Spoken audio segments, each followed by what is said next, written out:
दर्शकों नमस्कार, स्वागत है आप सभी का वास्तु विचार चैनल पर। साथ ही आप सभी को रामनवमी की ढेर सारी शुभकामनाएं।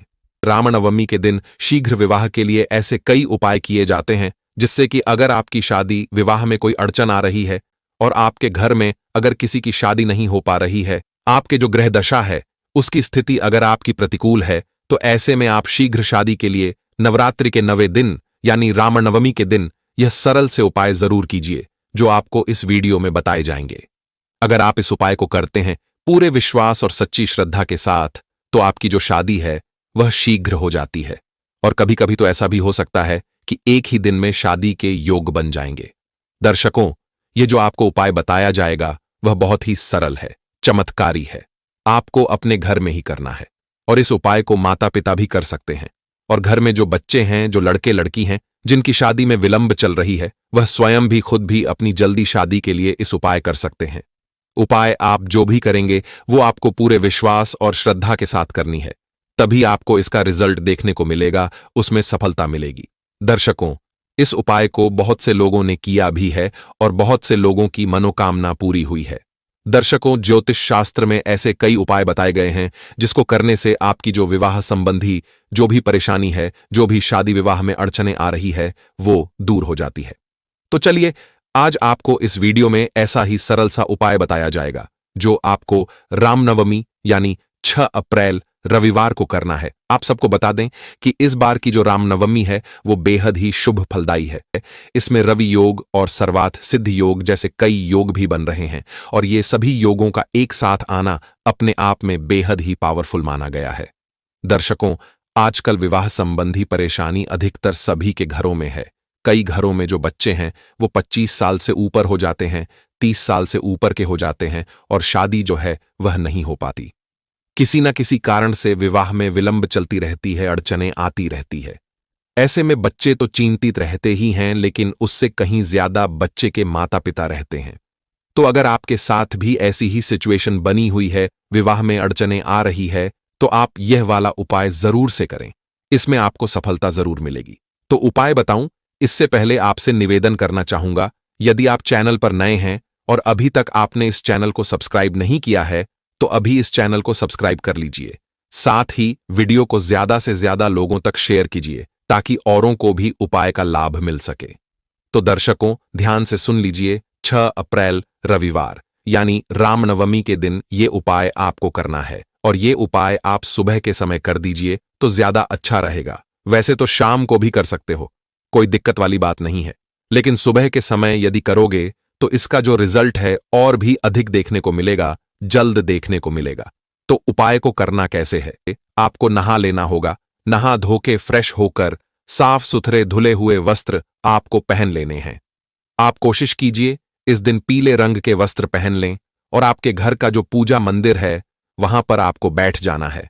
अब आपके मन सवाल आ रहा होगा क्या क्या सामग्री लेकर बैठना है, तो इसको आप नोट कर लीजिए। आप एक थाली ले लीजिए, स्टील की थाली ले या पीतल की थाली ले लीजिए, कोई भी थाली हो वो थाली आप ले लीजिए। फिर उस थाली के अंदर आपको 225 ग्राम चने की दाल रखनी है, ज्यादा नहीं, सिर्फ और सिर्फ 225 ग्राम चने की दाल रखनी है। और 2 केले, बिल्कुल साफ सुथरे केले होने चाहिए, और वो भी इस थाली के अंदर रख लीजिए। इसके अलावा हल्दी की 7 गांठ, वो भी आप इस थाली के अंदर रख लीजिए, और बेसन के 2 लड्डू, ये भी इस थाली के अंदर रख लीजिए। और क्या लेना है? आपको लेना है एक पीले रंग का बिल्कुल फ्रेश नया रुमाल, बिल्कुल पीला होना चाहिए, और वो भी इस थाली के अंदर रख लीजिए। और ये थाली लेकर आपके घर का जो पूजा मंदिर है वहां पर आप बैठ जाइए। पूजा मंदिर के अंदर एक शुद्ध देसी घी का दीपक आप लगा लीजिए और सबसे पहले गणपति जी महाराज से प्रार्थना कीजिए कि हे गणपति जी महाराज, आज जो मैं यह उपाय कर रही हूं या कर रहा हूं, आप मुझे इसमें सफलता दिलाना। पूरी विश्वास और श्रद्धा के साथ प्रार्थना करनी है। गणपति जी महाराज से प्रार्थना करने के बाद यह जो थाली है, ये पूजा मंदिर के अंदर यदि जगह है तो वहां रख दीजिए और भगवान राम से, माता सीता से प्रार्थना कीजिए बच्चे की शीघ्र विवाह होने के लिए। लक्ष्मी नारायण भगवान से भी प्रार्थना कीजिए, मां दुर्गा से भी प्रार्थना कीजिए। आपका जो भी इष्ट देव है उनसे आपने प्रार्थना करनी है। देखिए दर्शकों, आपकी प्रार्थना में भाव होना चाहिए, श्रद्धा होनी चाहिए। बिल्कुल प्रेम भाव से आप प्रार्थना यदि करेंगे तो आपकी प्रार्थना जरूर स्वीकार होगी। और यदि आप बच्चे खुद हैं तो अपनी जल्दी शादी होने के लिए प्रार्थना कीजिए। और यदि आप माता पिता ये उपाय कर रहे हैं अपने बच्चे की जल्दी शादी के लिए, तो बच्चों के शीघ्र विवाह होने के लिए यह प्रार्थना आप कीजिए। प्रार्थना करने के बाद एक मंत्र आपको बता रहा हूं, यह मंत्र आपको बोलना है, इस मंत्र का जाप आपको करना है। मंत्र क्या रहेगा? तो मंत्र इस प्रकार है, जय सिया राम, जय सिया राम, जय सिया राम, जय सिया राम। तो आप स्क्रीन पर देख लीजिए, स्क्रीन पर भी आपको दिख जाएगा। बिल्कुल सरल मंत्र है, बच्चे के लिए भी आसान है और माता पिता के भी। मंत्र आपको 108 बार बोलना है, और यदि 108 बार बोलने का समय आपके पास नहीं है तो फिर आप इस मंत्र को कम से कम 11 बार जरूर बोलिए, 21 बार भी बोल सकते हो। मंत्र बोलने के बाद एक बार फिर हाथ जोड़कर कि आपको शीघ्र विवाह होने के लिए प्रार्थना कर लेनी है। तो उम्मीद है यहां तक आपको समझ में आ गया होगा। अब आगे क्या करना है? ये जो थाली के अंदर आपने चीजें रखी हैं, इनका आपको क्या करना है, इसको भी ध्यान से सुन और समझ लीजिए। इसके लिए आपको 3-4 ऑप्शन दे देता हूं, जो भी आपको अच्छा लगे वो आप कर सकते हो। आप जहां पर भी रहते हो, आपके आसपास कोई भी ऐसा मंदिर जिसमें भगवान राम और सीता माता की प्रतिमा हो, वहां पर आप चले जाइए ये सामग्री लेकर, और वहां उस प्रतिमा के सामने जाकर आप ये सामग्री रख सकते हो। और यदि भगवान राम और सीता माता की नहीं है तो लक्ष्मी नारायण भगवान की हो, वहां भी रख सकते हो। और यदि वह भी नहीं है तो राधा कृष्ण की प्रतिमा हो, वहां भी आप रख सकते हो। दर्शकों, कई बार क्या होता है कि प्रतिमाएं इतनी दूरी पर होती है तो वहां तक जाना सबके लिए संभव नहीं होता है। तो फिर ऐसी सिचुएशन में मंदिर का जो भी पुजारी है, यह सारी सामग्री पुजारी को दे दीजिए। पुजारी भगवान के चरणों में रख देगा। साथ ही इच्छा अनुसार दक्षिणा जरूर देनी है, 11 रुपए, 21 रुपए, आपकी मर्जी है, दक्षिणा जरूर रखनी है। इस सामग्री के साथ दक्षिणा भी आपने अर्पित जरूर करनी है। और एक बार फिर हाथ जोड़कर के मंदिर में ही मनोकामना भगवान के सामने बोलनी है। जल्दी शादी होने के लिए प्रार्थना करनी है। बच्चे खुद हो तो अपने लिए करनी है, माता पिता हो तो बच्चों के लिए करनी है। तो इस प्रकार से यह उपाय आप कर सकते हो। अब मान लीजिए आप ऐसी जगह पर रहते हो जहां पर मंदिर नहीं है ना, तो भगवान राम और सीता का मंदिर है, न लक्ष्मी नारायण भगवान का मंदिर है, तो फिर क्या करोगे?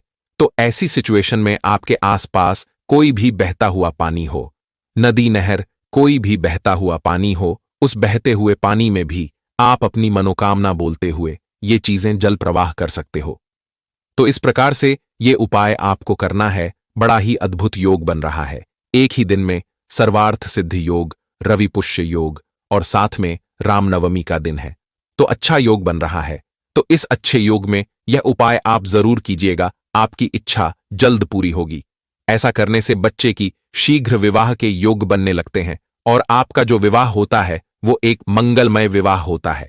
तो अगर आप मनचाहा विवाह करना चाहते हैं, अगर आप चाहते हैं आपकी शादी शीघ्र हो जाए, यह उपाय रामनवमी के दिन जरूर करिए। अब अगर माता पिता यह उपाय कर रहे हैं, घर में जो बच्चे हैं वो बाहर रहते हैं, किसी कारणवश उपाय नहीं कर सकते हैं, तो जो माता पिता है वो यह थाली में जितनी भी सामग्री आपने रखी है, सभी सामग्री थाली में रखकर बच्चों की फोटो के ऊपर से आप 7 बार उतार सकते हैं। और आपको बच्चे की शीघ्र विवाह के लिए कामना करनी है। और जब आप थाली को बच्चे की फोटो पे 7 बार लेंगे तो आपको बच्चों का नाम बोल देना है, और जो बच्चों का गोत्र होगा वह भी आपको बोल देना है। इस बात का जरूर ध्यान रखें। और आपको माता रानी का स्मरण जरूर करना है, हमारे प्रभु श्री राम का स्मरण करना है और शीघ्र विवाह की कामना करनी है। इसके बाद जो भी थाली में आपने सामग्री रखी है वो आपको बहते हुए जल में प्रवाहित कर देना है, या फिर आप मंदिर में भी रख कर आ सकते हैं, जैसे मैंने पहले ही आपको समझा दिया है।